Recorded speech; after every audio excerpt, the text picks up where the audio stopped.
Thank you. I can't read my notes here because it's real dark, so we're just going to see what happens. This is Zeroconf, Abuses, Implementations, and Other Malarkey. So if you're here for something else or realize suddenly you don't want to look at me for 20 minutes, now's your chance to leave, no questions asked. That's no one, wow. I want to start off with a quick agenda to keep me honest and on track and to give you guys all an idea of what I want to accomplish with 20 minutes of your undivided and begrudging attention. First, for those of you who have the clear misfortune of never having met me, I'd like to introduce myself. Then I'll go on to less important topics and introduce my topic, the technologies involved, and then I'll give a bit of an overview of each. I'll talk about basic, lights. Oh, I can read my notes. All right, I'll go into some basic abuses of each, and then I will take those small abuses and combine them into something a little bit more compelling. Lastly, I'll rain on our parade a little bit by talking about mitigations and detections for our malarkey. So, personal introduction. Hi, I'm David Dyck, and I work for a company called Security Resource Group based in Saskatchewan, though I am born, raised, and currently live in Manitoba. I'm the Vulnerability Management Program Manager there, which boils down to the team lead for red team and other type activities. They just put manage in my title twice so they could exempt me twice from overtime. As mentioned, I have a major in computer science and linguistics from the University of Manitoba and a minor in German, which again, doesn't qualify me to speak the language, but it does qualify me to be a snob about beer. You outed yourself on the language. I had your back. It's true, it's true. In my free time, I participate in CTFs with a group of Canadian friends. We have the dubious honor of being ranked 6th in Canada on CTF time. And aside from that, I can be found as far away from computers as possible, on farms, near cows in general, or fixing one of my sheds. So that's me in a nutshell, but if you'd like to know more or like to contact me, there's my email on the screen. Please, for the love of God, don't sign me up for anything too egregious. So, now that we've talked about the most important subject, me, let's talk about my excuse to hear my own voice for 20 minutes. I want to talk to you about Zeroconf, which is a set of networking protocols used for quick and easy advertisement and discovery of services. Services, in this case, refers to anything on the local network that I, a user, or a device may want to interact with. So that's web servers, smart light bulbs, Chromecasts, or refrigerators that use LLMs to tell you how disgusting your choice in condiments are. Zeroconf can be made up of a number of different things, but I want to talk about three main components, and that's link local addressing, aka automatic private IP addressing, aka APAPA, multicast DNS, aka mDNS, and DNS service discovery, aka DNS-SD. I highly encourage you all to take a shot every time I use an initialism or an acronym. You may or may not have heard of Zeroconf before. If you've taken a course with Rob Guderian, you certainly have. Woo! But if you haven't heard of it, you've at least used the technology. It's the technology used by Chromecast to find things to cast to, by Spotify to find things to stream to, and by AirPlay to find things to AirPlay to, and a number of other things, including smart devices like printers and smart locks. The Apple's implementation is called Bonjour, and the other implementation is called Vahi, and then Microsoft doesn't name theirs. So these are things that we all just want to work, without configuration, without logging in, without hassle. When you show up to a party and you want to play music, actually, looking at my audience, I'm going to amend that.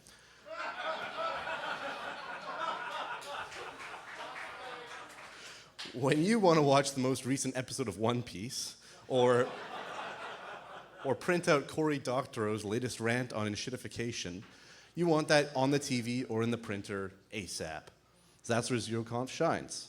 You open your sketchy anime streaming website, tap the cast button, your phone looks for services being advertised for Chromecast on the local network using Zeroconf, and has frames streaming before the popcorn's even in the microwave. So now that we have that established, let's also establish how the technology works as quickly as possible before we get into the cool Dade Murphy and Kate Libby hacker stuff. I'll point out as well that I'm only going to be talking about the parts of the protocols that end up being relevant to us, and same with abuses of the protocols. There's a lot more to these technologies than I'm going to talk about, and a lot more abuses we can think up that I'm also not going to touch on. So, Adam, please don't hurt me. We'll kick off our guided tour of Zeroconf with link local addressing, which allows a device on the local network to get an IP address without an existing authority, like DHCP, and without manual configuration. I want to be able to plug my printer into a switch, plug my computer into a switch, and be printing manifestos like it's 1995. RFC 3927 defines the subnet 169.254.0.0/16 as the link local address block, though reserves the first and last block therein for future use. Mike Kimbo pointed out while he was doing me a great favor and reviewing my slides and my content and giving me some tips that IPv6 is a thing, and if I don't mention it, he'll heckle me without mercy and with extreme prejudice.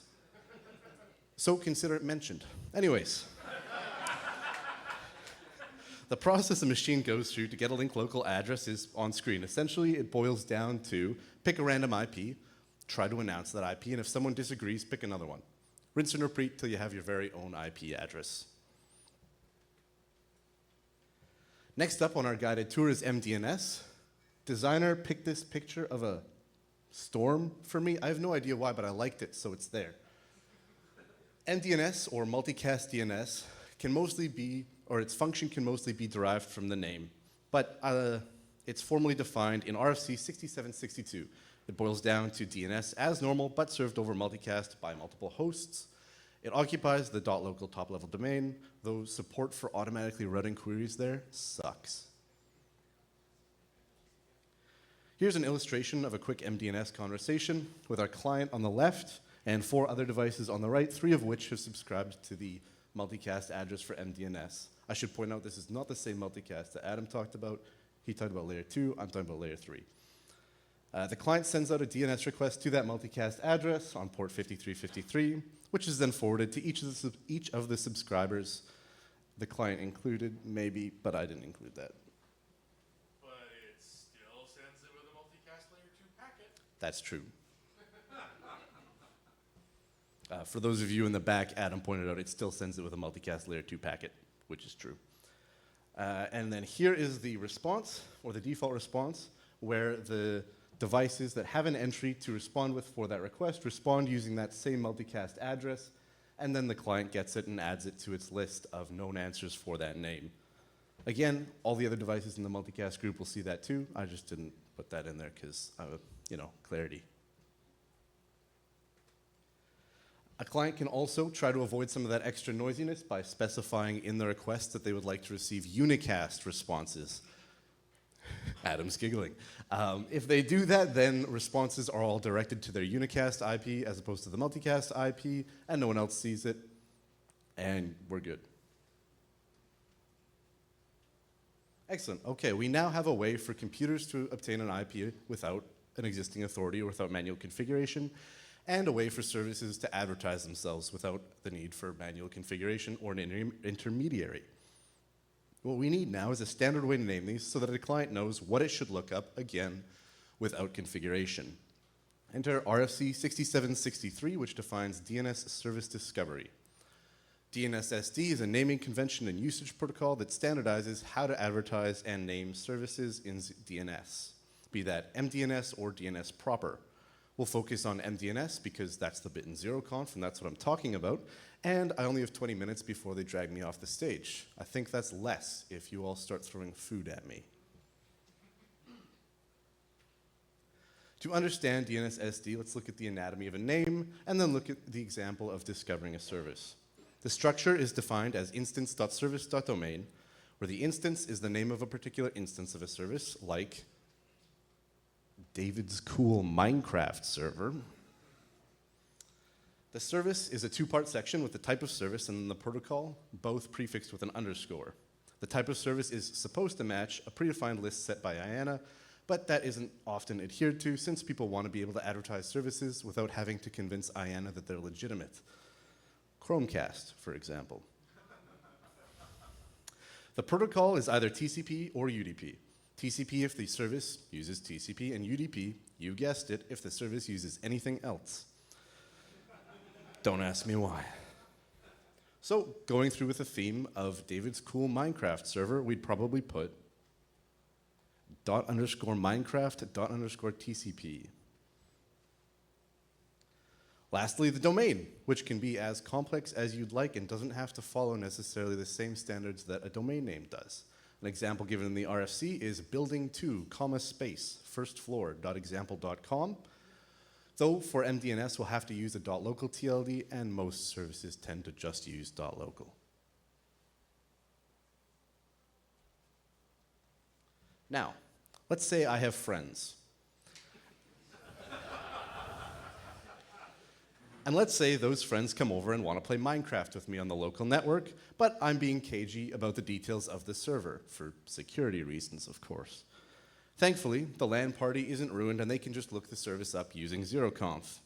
If they don't know the service name, Minecraft, they'll first look up _services._DNS-SD._UDP.local, which is a special meta query allowing you to find all services being hosted on the local network, to which all services should reply with their service name, though not their instance name.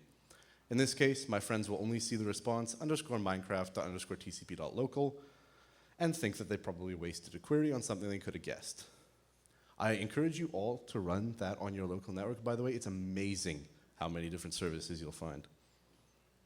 Next, they'll make another PTR query, this time for _Minecraft._TCP.local, and get back a response for each service instance, in this case, just David's cool Minecraft server. The apostrophe is valid, but the spaces are replaced with \032. Lastly, knowing the instance they want to connect to, they'll make a query for any record type for David's cool Minecraft server, ._Minecraft._TCP.local, and they'll get back at least an SRV and a TXT record specifying where the service is hosted and on which port, but often they'll get back more text records with other information related to the service-specific information and key value pairs. You'll also get back some priorities and some weights in case you get multiple responses and you want to be able to choose between those. All right, time to leave the boring how does it work behind and move into our new section, basic abuses of these systems. Nothing super flashy, but let's hop into the sandbox and start playing around and making a nuisance of ourselves. Abuse number 1, address acquisition denial in link local addressing. As we mentioned, the address acquisition process for link local addressing includes a part where an ARP packet is sent to see if the chosen address is in use, and if it is, a new candidate address is chosen. What we can do then to make a nuisance of ourselves is reply to any ARP packet checking to see if a machine is or an IP is in use and say, yeah, that's ours, get lost. To avoid disrupting normal network function, obviously we can add logic to only reply to new MAC addresses we haven't seen before, i.e. devices that appear to be trying to acquire an IP for the first time, or if we know the MAC address of a target we'd like to keep off the network, we can target it to that specific MAC. Now let's look at a quick demo of this in screenshot form. I was originally going to include some pseudocode, by which I mean my Python 3 implementation of each of these abuses, but I booked a 20-minute slot and quickly realized I should have booked 50. So I removed the code review portion of this talk and replaced it with LGTM rocket ship emoji. Anyways, here is a machine acquiring a link local address normally, 3 probes followed by an announcement. And here's the acquisition process when we stick our grubby little fingers into the mix. A probe followed by our attacker saying, yes, that's my address, find your own loser, over and over and over and over until we turn off the script and the victim acquires an IP as normal. So we've successfully won link local king of the hill. But, you ask, what if the victim already has an IP? Thankfully, I have an answer to that too. In our second abuse, IP takeover. The conflict resolution steps for link local addressing also dictate that if you do not successfully defend your IP, you must give it up. That is, if the machine trying to acquire an IP ignores your ARP broadcast saying, "Hey buddy, this is my turf," and announces the IP anyways, you should take the high road and pick a different IP. This is naturally to prevent edge cases and other situations where the machine trying to acquire an address doesn't see those broadcasts, but we can abuse this easily by implementing a client that always ignores those broadcasts and in so doing kicks the device off an IP. Before I show it to you in practice, it's interesting to note that Microsoft's implementation is hardened against this because it doesn't comply with the RFC as a result of Microsoft's overall policy to ignore gratuitous ARP requests or packets, which is a good thing probably. The proof, as they say, is in the pudding. So here's the attack in action. You can see the first 4 packets from our victim, the Goodway machine, well, maybe you can't see that, I have no idea, as it acquires an IP, the .86 IP. Then our attacker, the A6 elect device, tries to acquire the same IP, conveniently doesn't see the victim's pitiful attempts to defend it, and announces it. The victim sees this and slinks away with its tail between its legs, and picks a new address, the .152 address. If you're counting, we're now 2 for 2 in our weird little game of IP address king of the hill. Service cloning is another potential abuse, but very simple, so it doesn't even get a cool slide designer slide. Since you can see everything in mDNS pretty easily, and the trust model is essentially trust everything on my local network, you can just copy services without anyone docking you any kind of marks for plagiarism. But let's take this a step further. Now that we have a small toolkit of some basic abuses, let's leverage them and aim to take over someone else's service. And with that, we're back to the cool-looking but completely irrelevant slides, courtesy of Designer. You can blame Mike Himbo for his suggestion to use it. Here are 4 options we see immediately for service takeover.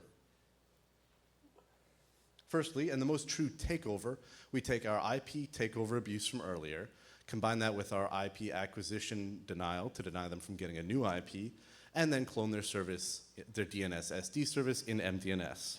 Now, the benefit, of course, is that there's only one service seen by the client, but the disbenefit is that it's constrained to only networks where link local addressing is in use, which is not too common.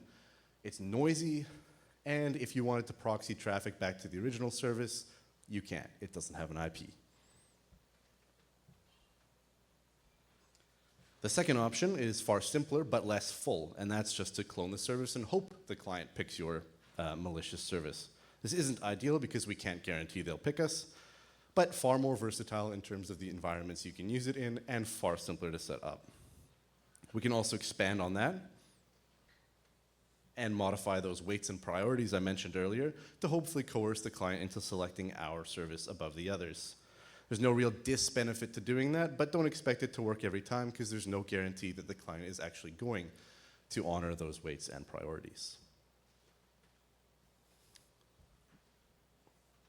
Finally, we can do either of those cloning options, but instead of hosting our own service or our own simulated version of the service, we can just pass traffic through to get ourselves into a machine in the middle position. If done properly, the user will never know and will be able to inspect all the traffic we'd like and even modify it if we choose. Once we've taken over a service, of course, the world is our oyster. We can steal credentials, keys, or other data or secrets and serve whatever content we'd like to the user or device trying to use the victim's service. I don't have a ton of time, but one quick example could be mimicking or taking over a smart device on the network before it's set up, and then stealing some form of key, credential, secret, or other data from the user as they set it up. All right, now that we've had our fun, let's rain on the parade a little bit and talk about detection and mitigation. Detecting the link local address stuff is easy. Assuming you're ingesting logs into something, most switches will generate a log if gratuitous ARP packets or other such ARP nonsense is seen. That being said, if you're using link local addresses somewhere, you're probably not in a situation where you can forward these logs. So you may have to rely on mitigation. As we mentioned, Windows already has built-in mitigation for a lot of these, and most switches have some form of ARP protection that you can enable. So it's often just as simple as enabling that. Your other option, of course, is don't use link local addressing. I have yet to see a good example of it used where it needed to be used, but if you see one, let me know. Detecting mDNS changes would be a great way to detect the mDNS side of all these problems. But again, I have yet to see something that does this out of the box and does it well. So if you see it, let me know. But it doesn't seem hard to do, just something that says, hey, there's a new DNS-SD service on your network. This is a great way to A, detect when something like this is happening, and B, to see when John from accounting plugs a smart lock into the network and opens a reverse shell to Russia.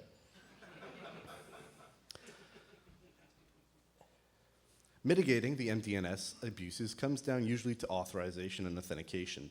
mDNS and DNS-SD are great ways to discover and advertise services, but they're not great ways to verify that those services are who they say they are. So verifying the services some other way, however you want to do that, certificates, whatever, is key, especially if your device is going to be authorizing the service to connect to something like a cloud controller, cloud account, sharing data with it, or secrets with it in general.